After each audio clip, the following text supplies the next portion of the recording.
My name's Richard Hall. I'm Jersey Falconry and we're based here up at St John's Manor.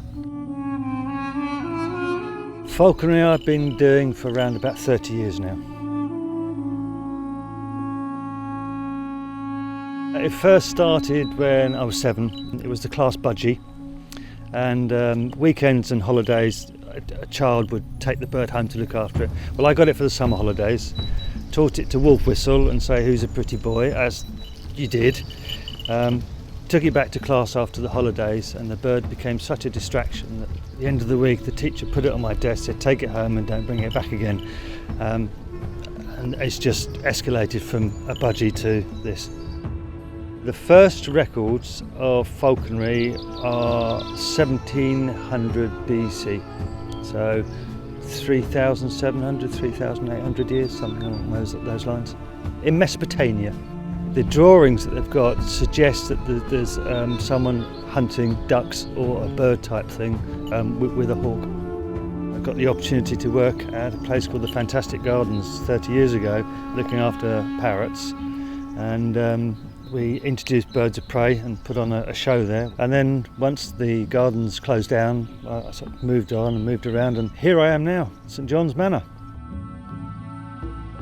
If you wanted to fly a bar now, you'd have to have a bird that's been hand-reared and then hand-fed, and then perhaps even kept in the house. You'd have the bird on your glove whilst you're watching TV or something. They really become part of the household as little chicks, and then they imprint on you. So then for when you come out to fly the bird, it's looking at you and thinking, oh, there's mummy, she's got food for me, and it's happy to fly down to you. Bart is a European eagle owl, which is the largest species of owl you'll come across. I've had Bart for about 30 years now, and it was assumed before that European eagle owls in captivity lived around about 35 years.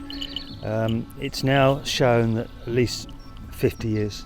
So I thought Bart was going to not be around for too much longer, but it looks like I'll probably retire before he does. When we finish flying him, he hops onto the ground, and then he'll just walk back to the aviary with me. Jazz, a Harris hawk, he's a bird that I hunt with. We use him in our afternoon sessions up here. People come up in the afternoons and get to fly the various birds that we have, and Jazz is one that joins in with that. But outside of our sort of working season, if you want, we go out in the fields and we hunt rabbits, and we're working with the dogs, so dogs go in and flush rabbits, and hopefully Jazz will catch them, after which we use them to feed for the rest of the birds. There's nothing more thrilling than the first time you release a bird and it comes flying back to you. It's a really wonderful feeling. When you fly a falcon, when you set it off and it disappears over the trees, over the field, and you think, is this bird coming back? And you know it is. It just turns, winds itself in, and wham, back down to the glove.